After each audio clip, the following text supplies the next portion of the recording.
This is Links 007 TV News Report. Just over a week since Jamaica's national general election, which the Jamaica Labour Party was victorious, the People's National Party has begun their own internal review and is also making some claims as it relates to election irregularities. Speaking at a press conference just some minutes ago, Dr. the Honorable Chris Tufton, MP and campaign chairman, rubbishes the claim made by the PNP. He stated that the People's National Party is still in shock based on the loss of the general election.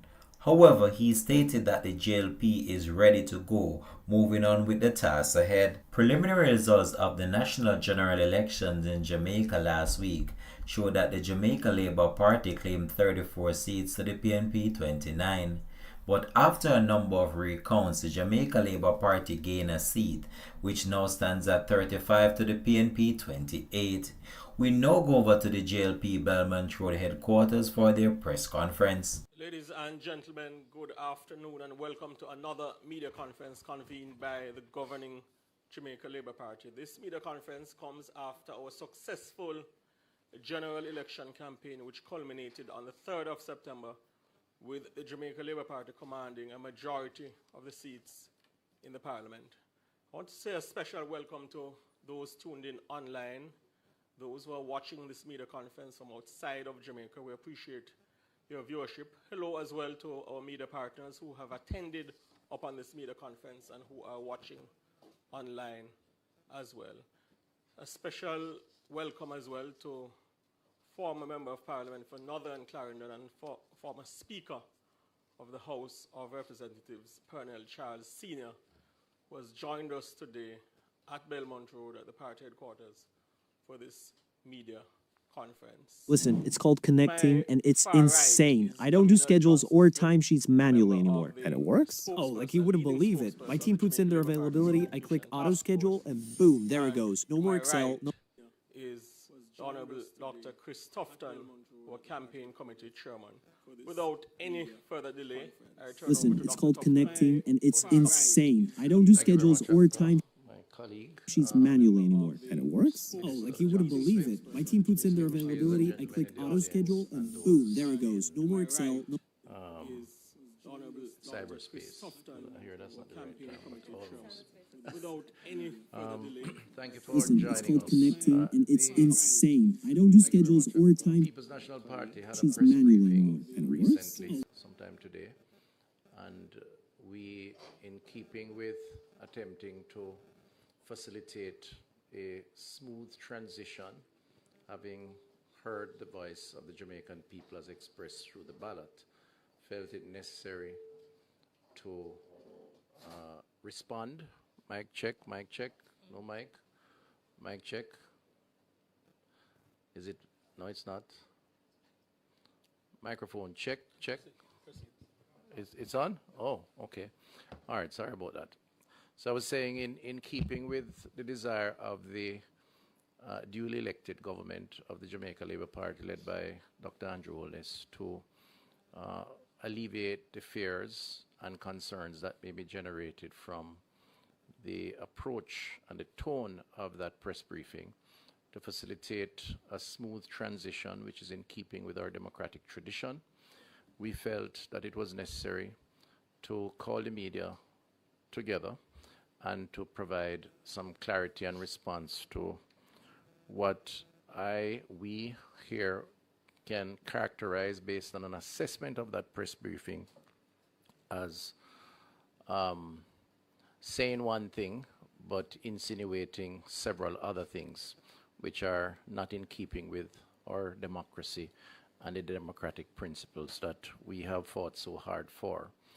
I'm prepared to capture my few comments under the theme of an organization, the PNP that is, that are attempting to justify why they lost without any evidence to support the innuendos, the hearsays and rumors of what they think, as opposed to a process of self-reflection where it is clear that they fell short, that the Jamaican people expressed their confidence in this party and this government to continue.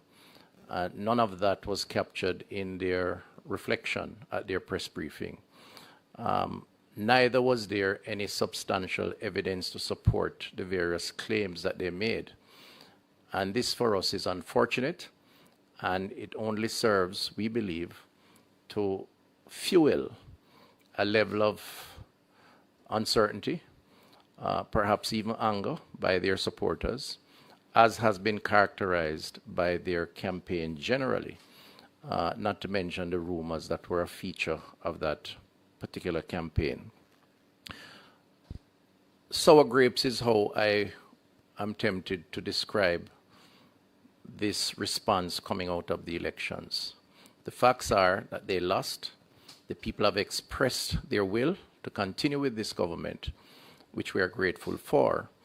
And what I would advise, even though it's not my place so to do, the PNP to do, is to engage in their own process of self-reflection to determine why they fell short and what they may need to do to be an effective opposition over the next term. For starters, the PNP sought to cast doubt on the electoral process by calling for an independent inquiry into the Electoral Commission of Jamaica. The reality is that after every general election, there is a process of review that is automatic almost by the representatives on the Electoral Commission and the independent members. Obviously, for those who don't know, there are representatives from both political organizations, PNP and the JLP, who are present and who are part of the governance and implementation arrangements of our electoral process supported in law. And so the PNP cannot claim a disadvantage in this regard. And if they identify weaknesses, then clearly they must also place some of that responsibility on their own members. But the process of review is normally an automatic one, as I understand it. However, to extend that, which is what I think they attempted to do, sometimes even without saying it, to suggest that that may have impacted the final results of the elections, to attempt to give an impression that somehow it may have impacted their number 2 or second place position, is, as far as we are concerned, guilty by hearsay, and that is what they're engaged in. And this is wrong, and we reject that, we condemn them for that, and we would ask them to either provide the evidence of this or cease and desist from making these wild accusations, which clearly fuels a level of speculation and anger that is not good for democracy and certainly not good for the transition that is taking place. The other point that I want to raise is the explicit comment around voter suppression and vote buying. Now, again, they have not provided any evidence. In fact, their position is that, as seen on social media, again, rumors, hearsay, innuendos, which from our perspective does not reflect truth, because there's no evidence to suggest it. It is again a case of the PNP engaging in guilty by hearsay, which clearly is not appropriate and does not augur well for a democratic tradition. So again, we say to them, if they have the evidence, they should provide the evidence, and let the law take its course. We have seen cases on social media too, suggesting on their side, persons making comments. We have maintained our position to go out there and do the work and to ensure that our supporters or workers provide the appropriate representation as part of the campaign, and hence impact the outcome of those elections. Their willingness to advance in an assertive way through a press conference that somehow voter suppression and vote buying may, and again, it's both explicitly stated but also implicitly transmitted, may have affected the outcome of the elections, again, to our mind, is a case of sour grapes. And what they need to do is to engage in their own process of self-reflection to determine exactly what they may have done wrong to place them in that position. We don't mind because we have done well and we have made our point and our case to the Jamaican people. You know, there's a history around this issue of voter suppression and vote buying, and not one that we want to dwell on, but it was in 2019 that their own General Secretary, or former General Secretary Paul Burke, reported in the media that comrades, and I'm quoting him, have no moral authority to condemn anyone for vote buying. Now, we have not made that an issue, but since they have raised it, we can respond by saying their own internal functionaries, certainly in that period, have made comments about vote buying as a matter of recognition that it has happened in their camp. We have no such occurrence, not to my memory anyway, and therefore we want to again condemn that statement or that insinuation and urge the People's National Party to engage in their own self-reflection about where they went wrong, as opposed to trying to blame others for their defeat at the polls. The other point I want to raise is the point around their comments around the conduct of their campaign. And their point is that they fell short even though they ran a good campaign. Now, normally we wouldn't make this an issue. We felt that the better side won, the better team won, and that is good enough for us. And we are now focused on how we manage and lead on behalf of the Jamaican people. But we felt compelled to make a comment since they raised it, that they didn't run the better campaign. And I say so with conviction, with commitment to truth. For starters, the Jamaican people supported the better team, partly because of our performance over the years and our effectiveness to the extent that more people supported us than supported them, of communicating our performance and communicating the quality of our candidates, the quality and leadership of our own leader, and of course, the commitments that we have made through our manifesto going forward. We believe that we ran the better campaign also, and very importantly, because our campaign, unlike theirs, was not characterized by anger, rumors, innuendos, accusations without evidence, much in keeping with the press conference that they just had, where they attempted to character assassinate so many individuals, not focused on programs and policies, rather focusing on personalities every chance that they got. And again, we believe that that was bad for our democracy, bad for Jamaica, and bad for bringing the country forward, which is why partly we believe that the people of Jamaica supported the Jamaica Labour Party for the third term. I want to close my segment by saying a final point. There is a narrative by some in the PNP, some by their surrogates, that somehow this government is a minority government, almost insinuating that somehow we are not a legitimately elected government.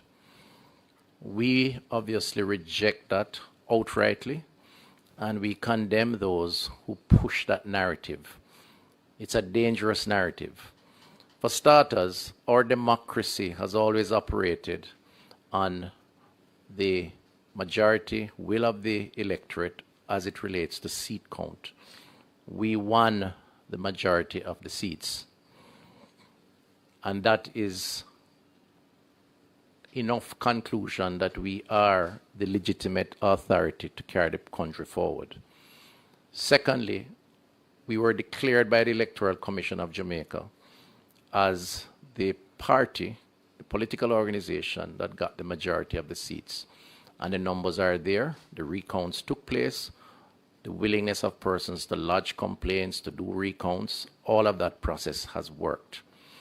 And that, again, should be enough evidence to support the legitimacy of the administration.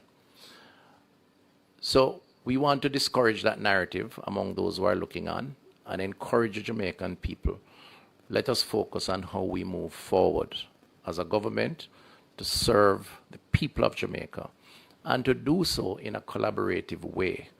And let us not be distracted by the utterances of an opposition which is still sobbing over their loss and misplaced focusing on things that are not really helping the cause of democracy, but rather trying to shift responsibility from their own inadequacies to blaming everybody else, including the system.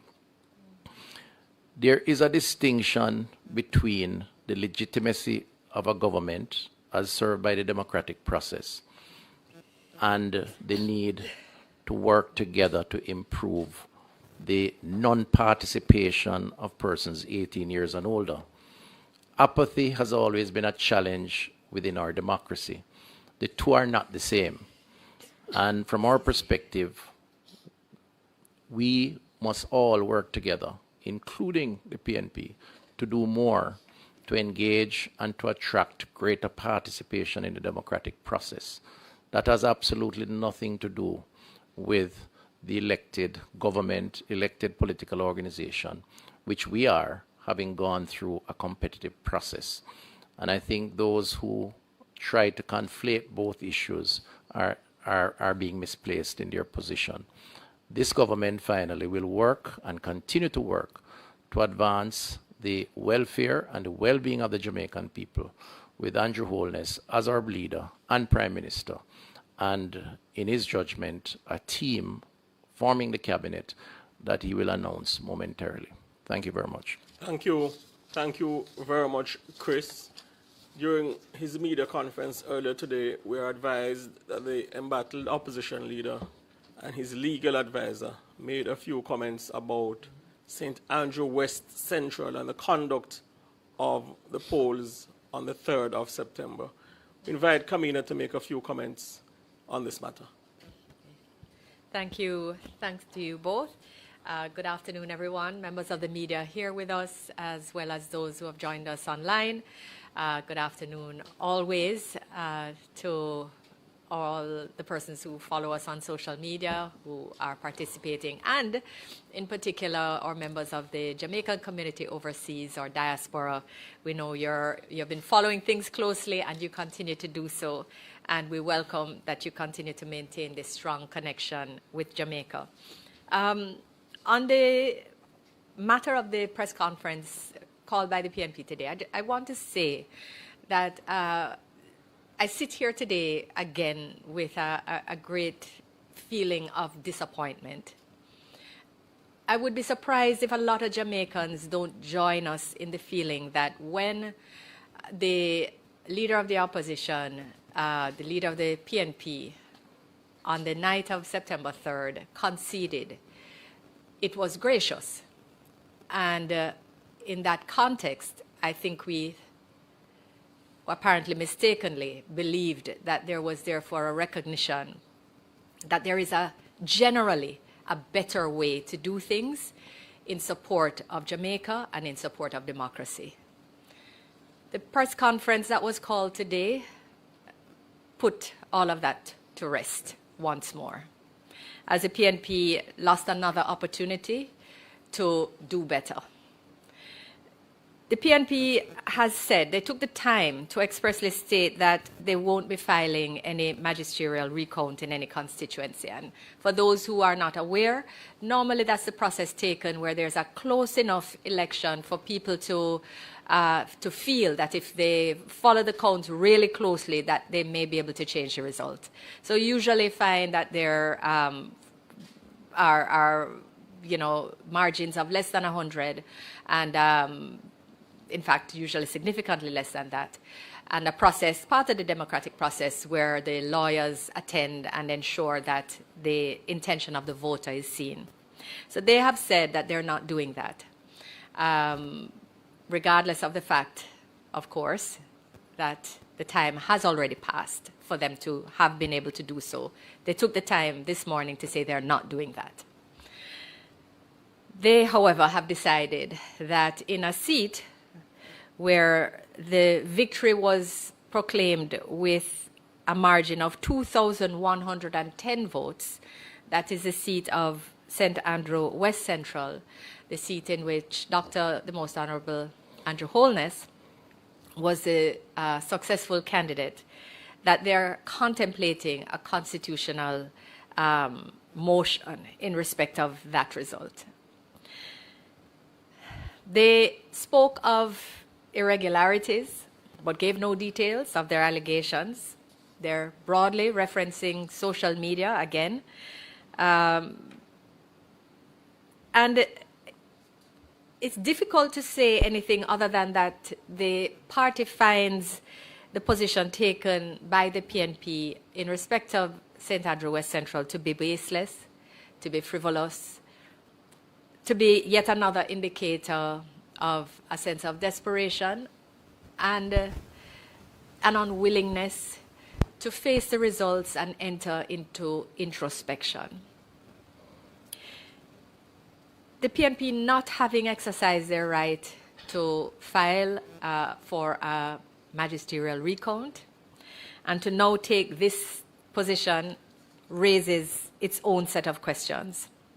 And I just want to share a few more considerations why it is that we feel that this step is so wrong-footed and unfortunate.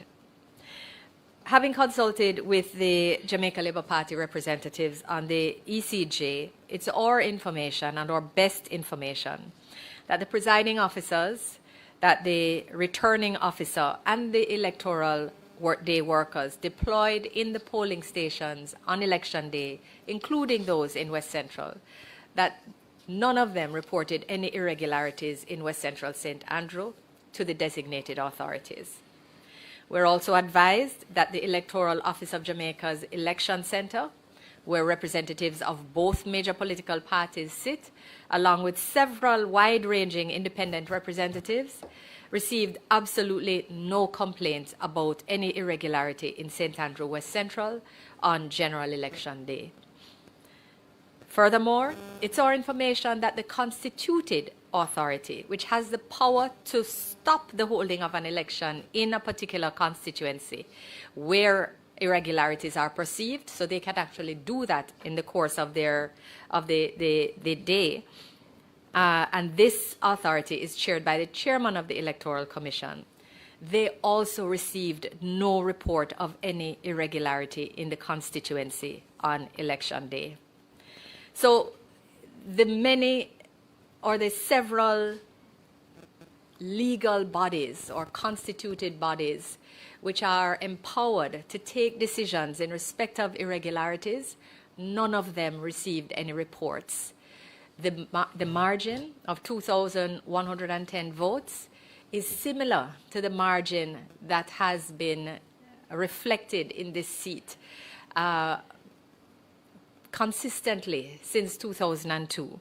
And in fact, in particular, in respect of the Seaward primary polling stations, which were the last ones to come in, I think everyone remembers the nail-biting moments where the television stations had the Prime Minister as trailing, I believe was the language used, because those winning boxes were not in. And they're not winning boxes this election. Every election, the electors who vote in Seaward primary polling stations vote overwhelmingly in support of their preferred candidate, Andrew Michael Holness. And the PNP in those polling stations generally doesn't even get 100 votes. It's not unusual. You see it in constituencies across the whole length and breadth of Jamaica. There are some polling stations that vote overwhelmingly in support of a particular candidate. In the Prime Minister's constituency, see what primary polling stations do generally produce these very high margins. And the numbers are there. This is not, difficult research to conduct. I was trying to find my little graph because I had the chart, but unfortunately misplaced it before we sat down today. But the numbers are quite clear that this margin is not unusual. And it's in that overall context, in the totality of those circumstances, that it's very difficult to say that the PNP's, to say anything other than the fact that the PNP's approach today, the matter that they are contemplating, is without basis. It is mischievous and, again, demonstrative of a lack of readiness to lead. If they can't even lead in opposition, how could they lead in government when they really cannot take any opportunity to just be big? It's very disappointing. I want to raise one more issue, and this is one of particular legal concern for us. And in addition to the points which the Chairman Tufton raised, the fact that we too have heard persons making allegations in respect of vote buying and voter suppression of on the part of the PNP. But these are things that you wait to try to get evidence for. You make an inquiry, but nothing has really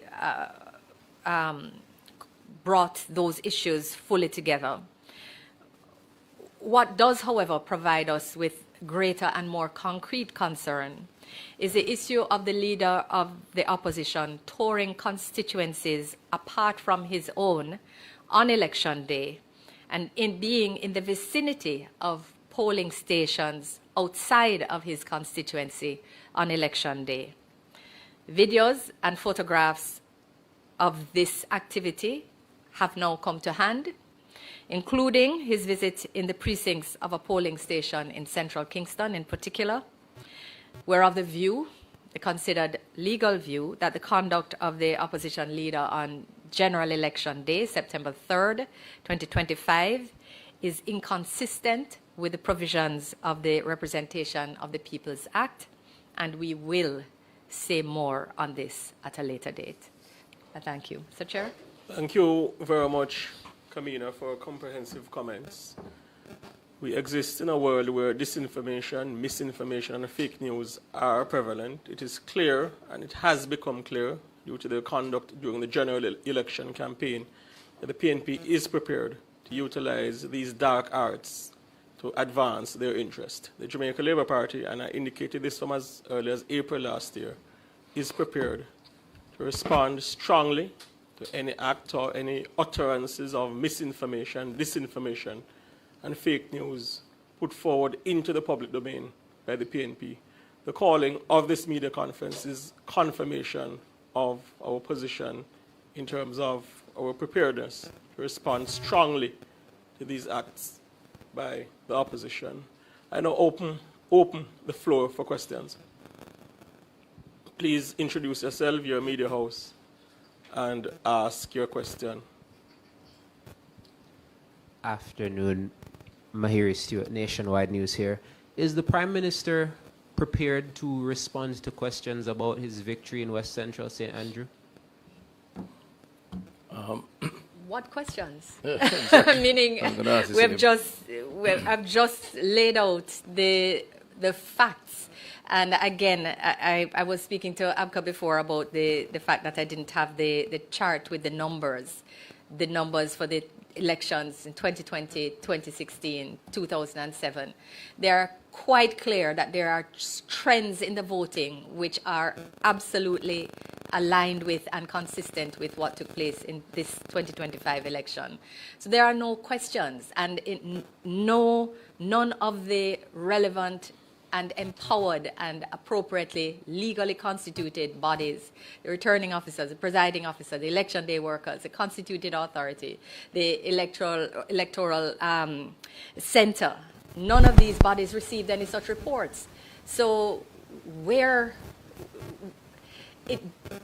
it only seems that these are raised by the PNP in order to create another line of discussion, to take the discussion away from questions like, Mr. Golding, are you going to resign in the same way Dr. Phillips did? Are you going to resign in the same way Mrs. Simpson Miller did? That type of question, that the GenSec, Dr. Campbell, having failed in your bid, first bid as General Secretary of the PNP, will you resign? Will you offer it to your leader of opposition, of the opposition? They want to take the media and the national discussion away from those questions. So you raise something which is quite frankly a non-issue, and it's why I took the time to point out that they have not taken action in the seats that it would be logical. So if you won or lost something closely, if you lost a seat closely, one would think you'd follow up with a magisterial recount to see what's possible. You have not done that in any of the close seats, and there were a few. But you have decided that with a margin of 2,110, with consistent voting patterns and no reports of any actual irregularities, that this is where you're going to raise public attention. It's nothing more than political mischief making. Yeah. Can I also say that this is a pattern by the PNP even during the campaign itself, where they try to define our agenda by raising these issues, and they've done it right through the campaign. It's been a characteristic feature.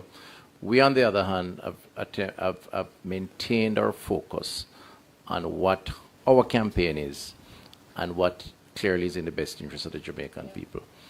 For the Most Honorable Prime Minister to give a response to this issue would be an insult to the people who elected him.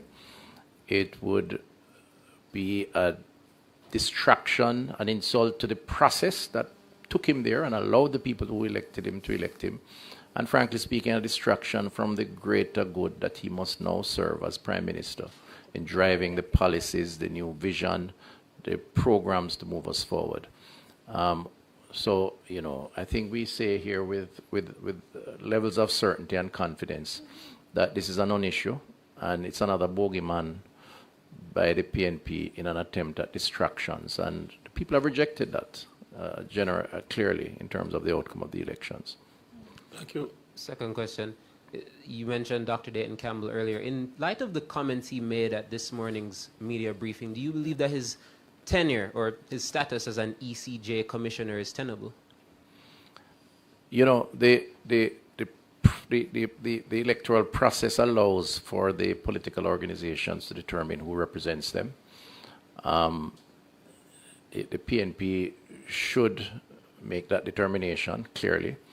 From our perspective, you know, it is a potential, should I say, conflict somewhat for him to hold one position where he had the opportunity and has had the opportunity with legitimacy and authority to represent the best interests of the electoral process, and while being there is now using the opportunity to criticize the very entity that he was a part of. I think the Jamaican people is smart enough to understand the anomaly and the conflict in that position.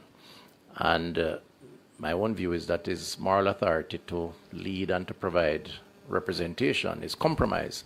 But that's their business, and I don't think we should get bogged down too much in their business. Let them say what they want, and let the people decide. The people have already decided as it relates to the elections. If they want to further dig a hole for themselves, that's their response. That's their business. And in support of what Chris has said, the people of Jamaica might recall that Dr. Campbell made two comments in the lead up to the general election, which caused the ECJ to have to put out statements of clarity. In the first instance, he suggested that he was purchasing integrity lamps to be used to scrutinize voters' IDs of electors. The ECJ put out a statement indicating that such an activity would be inappropriate. Then Dr. Campbell issued a statement where he purported to suggest that he might have some idea of the voting pattern or how election day workers and members of the security forces voted. The ECJ again issued a statement where there was a line in the statement which indicated that there's no way for any individual to assert with any certainty concerning how election day workers or any elector voted, Dr. Campbell might want to contemplate that he is doing a disservice to the good name of the ECJ, which is an institution that has served Jamaica very well over many years in the aftermath of a country which has been afflicted by political violence. Thank you. Kelisha Williams, Television Jamaica. Going back to the points you made earlier in regards to, you mentioned wild accusations and the PNP's press conference being laced with innuendos, and you spoke specifically about the voter suppression and vote buying. So my question is the Jamaica Labour Party outrightly denying those allegations that there were voter suppression or vote buying in the September 3rd general election? Is the Jamaica Labour Party what? Sorry? Denying. Denying. Yeah. Listen, we operate with a process. I have no knowledge of it. If someone has knowledge, they should bring it forward. That's what we're saying. You can't just go out there and say, wolf, wolf, and have no evidence, no basis on which to say it. Now, I am not going to swear for thousands and thousands of people who have been involved in the electoral process. What I'll say is that from a policy perspective, as a political organization, the Jamaica Labour Party, as a policy, does not support vote buying. We have not given any instruction for vote buying to take place. We have gone out there on our policies, our achievements, our manifesto, our political organization, the quality of our leadership at both the party as well as the constituency, and we believe the people have responded positively sufficient to place us back in office. Now, a responsible political organization cannot just go out there and start to spew allegations, particularly in the context that they have lost, as a means of trying to almost legitimize their loss, because that's what they seem to be doing. We're not going to subscribe to that. So I'm giving you a long-winded response. It's not our policy so to do. And if the PNP thinks that it is happening, they should provide the evidence. Otherwise, they should shut up. They should shut up, and I say so as diplomatically as possible, and focus on being an opposition, because democracy requires an opposition in the parliament. And we don't have a problem with that. We are the government, and the government in waiting, they are the opposition. They should go focus on their opposition role and let us focus on being the government, because that's what the people's wishes have confirmed. And quite interesting is that the PNP said that they got information from social media, but the evidence is not sufficient to confirm the allegations, yet they brought it to a media conference. Our view is that this business of something is said on social media, and therefore that's the barometer to bring it to the platform of a media conference, is not acceptable. It's an indicator of the desperation of the PNP. And the PNP General Secretary might want to contemplate that there's a lot of things being said. There are a lot of things being said on social media, including about him. Absolutely. Does that mean that it's appropriate to bring those allegations to the platform of a media conference? I think not. And that's so true. I won't say anything more to that, but you're absolutely right. Social media is never the basis on which to make these wild and broad statements. Thank you. Next question. Good afternoon. I'm Moy Harriet from CVM. My first question, Dr. Tufton, you spoke about being back in government. So this time around, we would have seen where the Jamaica Labour Party, your majority, has reduced. As a party, what do you make of this result? Do you think that perhaps, there must have been some sort of voter dissatisfaction, or could it be something else? Okay, so first of all, I think it needs to be clear that the majority of the people have expressed confidence in the Jamaica Labour Party to continue. And that for us is a vote of confidence. We have never said during our campaign that everything was perfect. We have said we have done more for the people of Jamaica over the last 9 years than any previous administration.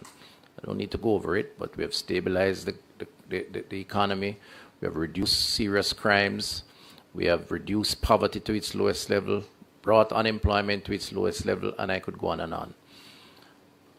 But we have also put out a manifesto to say that these are the things that we want to continue to build on, to continue to do more for Jamaicans.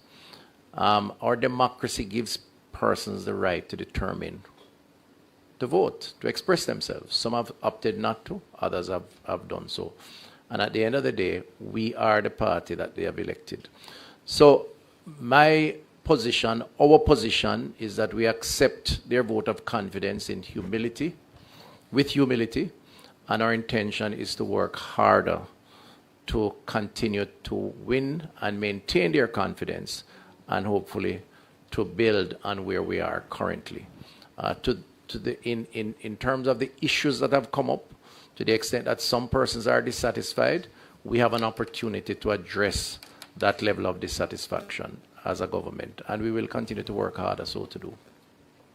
Senator Johnson-Smith, earlier in response to Mahiri's question, you posed a few questions of your own regarding the resignation of Mr. Golding and Dr. Campbell. Is it, just for clarity, is it that you're saying that they should step down?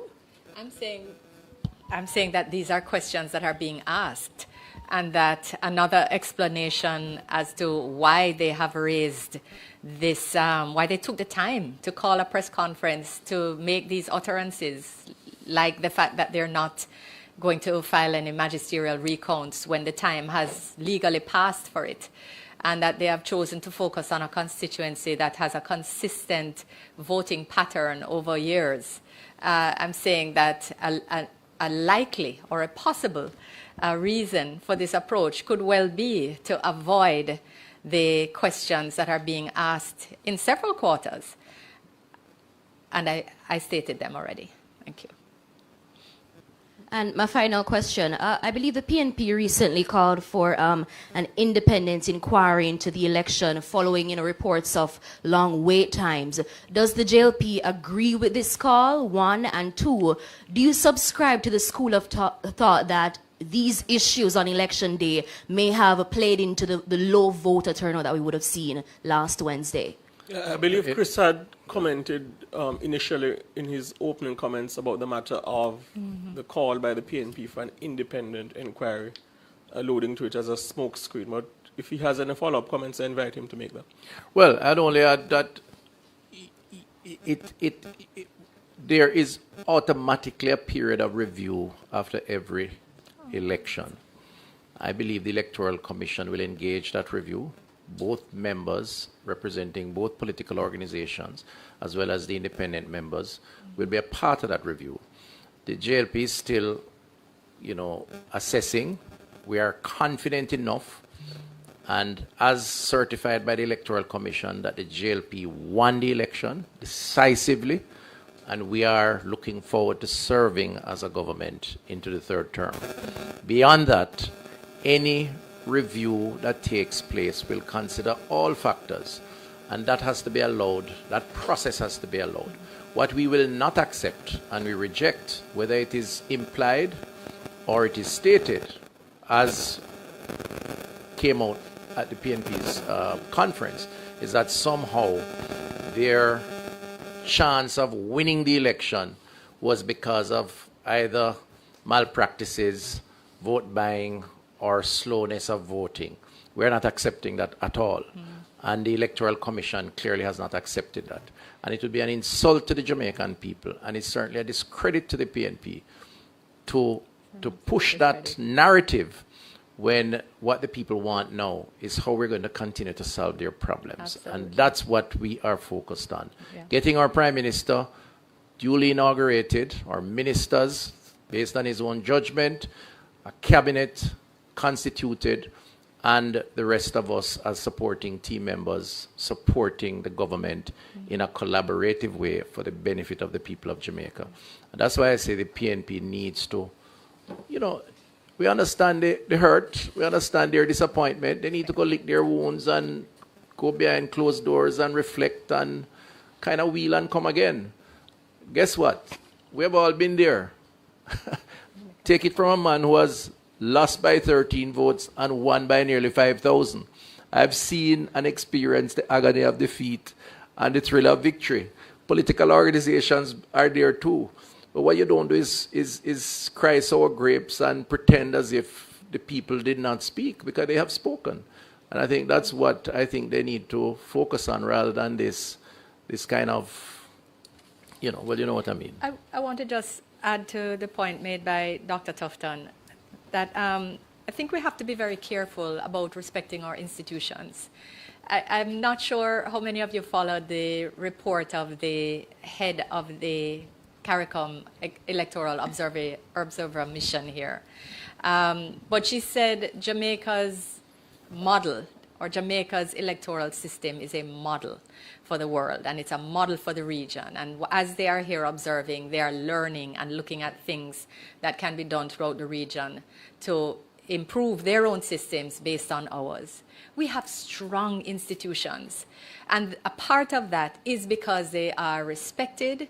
The people who participate in them, both the political representatives and the independent, operate with a level of integrity that allows the system to function with reviews and continued learning from its processes. Part of that is also having international observation. So we had the CARICOM mission here. We had the OAS mission here. We also had CAFE. All of these bodies have said that the election was well run, that there was no hiccup and no irregularity, no issue that would have affected the result in any way. And it was one to be recognized as a successful election. And it's in that context that it's so surprising that the PNP would still want to bring this position in calling for an independent review. Are they saying that CAFE is not a sound institution? Are they saying that CARICOM should not send electoral missions because their report is not sound? Are they saying that of the OAS electoral mission, observation mission? What are they saying? I think Jamaica needs to really take a step back and start to evaluate what the approach that the PNP has to national issues like institutions and like democracy. They say one thing and then they undermine right beside it, and it is unhealthy and disappointing. And I really am hopeful that that they will introspect, notwithstanding having had a press conference, that they'll introspect and maybe take some advice as to whether this is in fact the best route for Jamaica and the best route even for them as a party at this time. And just before we close, another narrative pushed by the PNP during their media conference was that this was a close election. Yeah. No doubt that narrative was pushed by Mark and Dayton in a bid to stave off talk in their party about a potential challenge or calls for new leadership in their party. But a couple of facts must be placed on the table. The Jamaica Labour Party won the election by a comfortable 7 seats. We won the popular vote by over 10,000. And every political pundit who knows politics in Jamaica will know that there are several seats that you look to in a general election to decide or to evaluate where the election is going. I'll list about 9 of them, and in all 9, the Jamaica Labour Party won decisively. Whether you call it weather vane seats or swing seats, the Jamaica Labour Party prevailed decisively. East Rural St. Andrew won by over 800 votes. Southwest St. Elizabeth won by 1,240 votes. West St. Mary, Jamaica Labour Party prevailed by over 900 votes. And there are a number of them, including West Central St. James.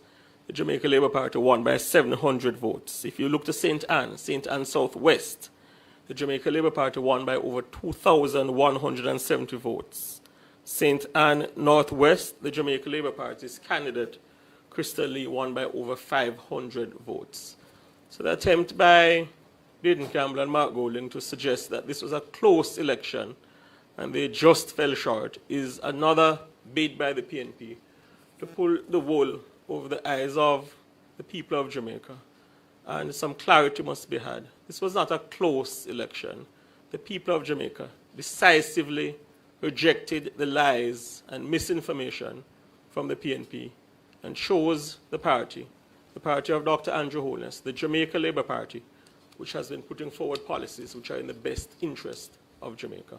On that note, we thank the people of Jamaica again for their support. We thank them for supporting the Jamaica Labour Party, for choosing Jamaica, and for choosing the Jamaica Labour Party.